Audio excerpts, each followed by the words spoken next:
ನಮಸ್ಕಾರ, ಶುಭ ಸಂಜೆ ಪ್ರೀತಿಯ ವೀಕ್ಷಕರೆಲ್ಲರಿಗೂ ಸಂಕಲ್ಪ ಸುದ್ದಿ ಕಾರ್ಯಕ್ರಮಕ್ಕೆ ಆತ್ಮೀಯ ಪ್ರೀತಿಯ ಸ್ವಾಗತ ಹೇಳ್ತಾ ಇರೋದು ನಾನು ಅನುಷಾ.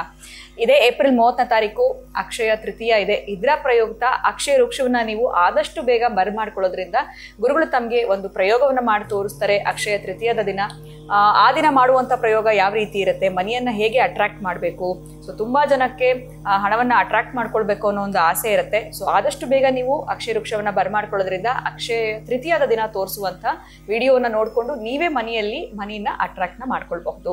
ಇದ್ರ ಬಗ್ಗೆ ನಿಮಗೆ ಹೆಚ್ಚಿನ ಮಾಹಿತಿ ಬೇಕು ಅಂದರೆ ಸ್ಕ್ರೀನ್ ಮೇಲೆ ಸಂಖ್ಯೆಗಳು ಬರ್ತಾ ಇದೆ, ನಂಬರ್ಸ್ಗೆ ನೀವು ಕಾಲ್ ಮಾಡ್ಬೋದು. ಕಾರ್ಯಕ್ರಮದಲ್ಲಿ ನಮ್ಮ ಜೊತೆಲಿದ್ದಾರೆ ಸ್ಪಿರಿಚುವಲ್ ಗುರು ಡಾಕ್ಟರ್ ವಿಷ್ಣುದತ್ತ ಗುರುಜಿಯವರು. ಗುರುಗಳನ್ನ ಕಾರ್ಯಕ್ರಮಕ್ಕೆ ಬರ್ಮಾಡ್ಕೊಳ್ಳೋಣ. ನಮಸ್ತೆ ಗುರುಗಳೇ, ಕಾರ್ಯಕ್ರಮಕ್ಕೆ ಭಕ್ತಿಯ ಸ್ವಾಗತ.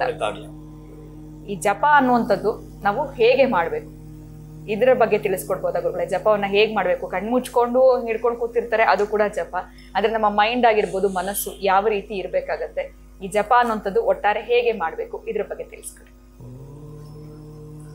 ಓಂ ವಿಶ್ವಸ್ಮೈ ನಮಃ. ಪ್ರೀತಿಯ ಬಂಧುಗಳೇ, ಇದು ಸುಲಭದಲ್ಲಿ ಅತ್ಯಂತ ದುರ್ಗಮವಾದ, ಅತ್ಯಂತ ದುರ್ಲಭವಾದ ಪರಿಹಾರವನ್ನು ಕೊಡುವ ಶಕ್ತಿ ಈ ಜಪಕ್ಕಿದೆ. ಅಂದ್ರೆ ಇಲ್ಲಿ ಜಪವನ್ನು ಹೇಗೆ ಮಾಡಬೇಕು, ಹೇಗೆ ಮಾಡಿದ್ರೆ ಎಷ್ಟು ಫಲ ಸಿಗುತ್ತೆ ಅನ್ನೋದು ಕೂಡ ಶಾಸ್ತ್ರ ಸಮ್ಮಿಳಿತವಾಗಿರತಕ್ಕಂತಹ ಮಾತಾಗಿರುತ್ತೆ. ಇಲ್ಲಿ 3 ಪ್ರಧಾನವಾಗಿರತಕ್ಕಂತಹದ್ದು: ವೈಖರಿ, ಉಪಾಂಶು, ಮಾನಸಿಕ. ಈ ವೈಖರಿ ಜಪ ಅನ್ನೋದು ಒಂದು ರೀತಿಯ ಜೋರಾಗಿ ಈ ನಾಲಿಗೆ ತುಟಿಗಳನ್ನ ಅಲಗಾಡಿಸ್ತಾ ಜೋರಾಗಿ ಪಾರಾಯಣ ಮಾಡತಕ್ಕಂತಹದ್ದು ಇದು ಜಪವೇ. ಇದು 10 ಪಟ್ಟು ಯಜ್ಞಗಳಿಗೆ ಸಮ. 10 ಪಟ್ಟು ಯಜ್ಞಗಳ ಮಾಡಿದಷ್ಟು ಸಮ ನೀವು ಈ ಪಾರಾಯಣ ಮಾಡತಕ್ಕಂತಹದ್ದು ಜಪ. ಈಗ ನಾನು ದೇವಿ ಪಾರಾಯಣ ಮಾಡುತ್ತೇನೆ, ದೇವಿ ಖಡ್ಗಮಾಲ ಹೇಳುತ್ತೇನೆ, ಮಹಾಲಕ್ಷ್ಮಿ ಅಷ್ಟೋತ್ತರ ಹೇಳುತ್ತೇನೆ, ಲಲಿತಾ ಸಹಸ್ರನಾಮ ಪಾರಾಯಣ ಮಾಡುತ್ತೇನೆ, ವಿಷ್ಣು ಸಹಸ್ರನಾಮ ಪಾರಾಯಣ ಮಾಡ್ತೇನೆ. ಇವೆಲ್ಲವೂ ಕೂಡ ವೈಖರಿ ಜಪಕ್ಕೆ ಸಂಬಂಧಪಡ್ತಕ್ಕಂತಹದ್ದು. 10 ಪಟ್ಟು ಯಜ್ಞಗಳಿಗೆ ಹೆಚ್ಚಿನ ಫಲವನ್ನ ಕೊಡುತ್ತೆ ಕೂಡ. ಇನ್ನು ಉಪಾಂಶು ಅಂತಂದ್ರೆ ತುಟಿಗಳು, ನೀವು ಯಾರಾದ್ರೂ ನೋಡಿದ್ರೆ ದೇವಸ್ಥಾನದಲ್ಲಿ ಅವರ ತುಟಿಗಳು ಮಾತ್ರ ಹಿಂಗೆ ಪಿಲಿ ಪಿಲಿ ಪಿಲಿ ಅಂತಿರ್ತಾರೆ, ಶಬ್ದ ಆಚೆ ಬರೋದಿಲ್ಲ. ಇದು ಉಪಾಂಶು ಜಪ ಅಂತಾರೆ. ಇದು ಕೂಡ ಇದರ 100 ಪಟ್ಟು ಫಲಿತವನ್ನ ಕೊಡುತ್ತೆ. ನೀವು ಯಾವುದೇ ಒಂದು ಮಂತ್ರವನ್ನ ಜಪ ಮಾಡಿದ್ದೀನಿ ಅಂತಂದ್ರೆ ಇದು ಕೂಡ ಅತ್ಯಂತ ಅಧಿಕವಾಗಿರ್ತಕ್ಕ ನೋಡಿಕೊಂಡು ನಿಧಾನಕ್ಕಾಗಿ ಮನಸ್ಸಲ್ಲಿ ತುಟಿಗಳು ಅಲಗಾಡ್ತಿವೆ. ಯಾರಿಗೂ ಕೇಳಿಸ್ತಿಲ್ಲ ಹಾಗೆ ಮಾಡ್ತಿದ್ದಾರೆ. ಅದ್ರ ತುಟಿಗಳಿಗೆ ಮಾತ್ರ ಆ ಮೂಮೆಂಟ್ ತೋರಿಸ್ತಾ ಇದೆ ನಮಗೆ, ಆದರೆ ಇನ್ನೊಬ್ಬರಿಗೆ ಕೇಳಿಸ್ತಿಲ್ಲ, ತುಟಿ ಅಲಗಾಡ್ತಿದೆ. ಈ ಜಪವನ್ನ ಉಪಾಂಶು ಅಂತ ಕರಿತೀವಿ. ಇನ್ನು ಮಾನಸಿಕ ಜಪ, ಅದನ್ನ ಧ್ಯಾನ ಅಂತ ಕರೀತಾರೆ, ತಪಸ್ಸು ಅಂತ ಕಡೆ ಕರೀತಾರೆ. ಇದು 1000 ಪಟ್ಟು ಫಲ ಕೊಡುವಂಥದ್ದು.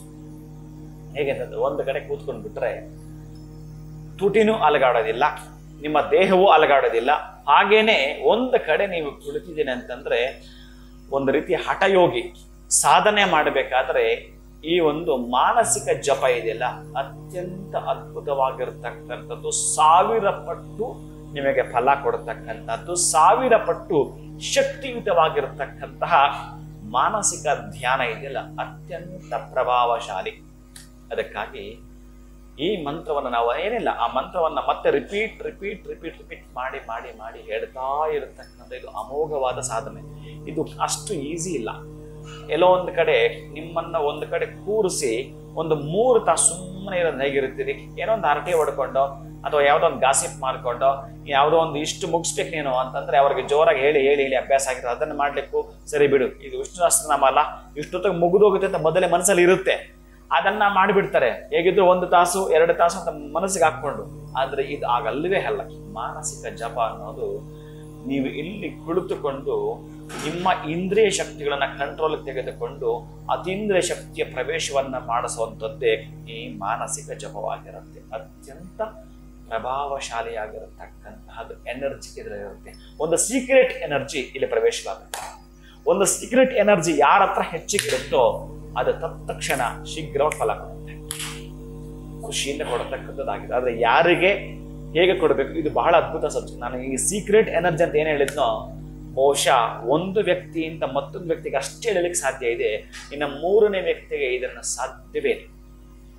ಒಂದು ವ್ಯಕ್ತಿಯಿಂದ ಇನ್ನೊಬ್ಬ ವ್ಯಕ್ತಿಗೆ ಮಾತ್ರ ಟ್ರಾನ್ಸ್ಫರ್ ಮಾಡತಕ್ಕಂಥದ್ದು. ಆ ಶಕ್ತಿಗಳಲ್ಲೂ ಕೂಡ ಪ್ರಧಾನವಾಗಿರತಕ್ಕಂತಹದ್ದು ಈ ಮಾನಸಿಕ ಜಪದಲ್ಲಿ ಅಡಕವಾಗಿರುತ್ತೆ.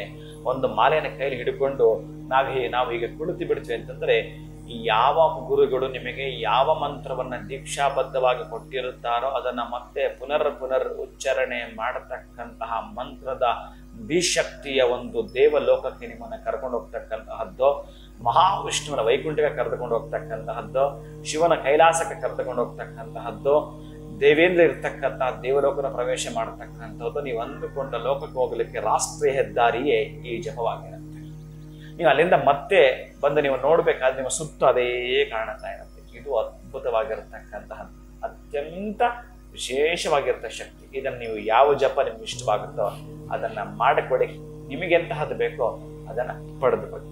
ಖಂಡಿತವಾಗ್ಲೂ ಗುರುಗಳೇ, ಜಪದಿಂದ ನಮ್ಗೆ ಏನ್ ಬೇಕೋ ಅದನ್ನ ಪಡ್ಕೊಳ್ಬಹುದು. ಇನ್ನು ಎಂಥದ್ದೇ ಸಮಸ್ಯೆ ಆಗಿದ್ರು ಜಪದಿಂದ ಕೂಡ ಅದಕ್ಕೆ ಪರಿಹಾರ ಇದೆ ಅಂತ ತಿಳಿಸ್ಕೊಟ್ರಿ.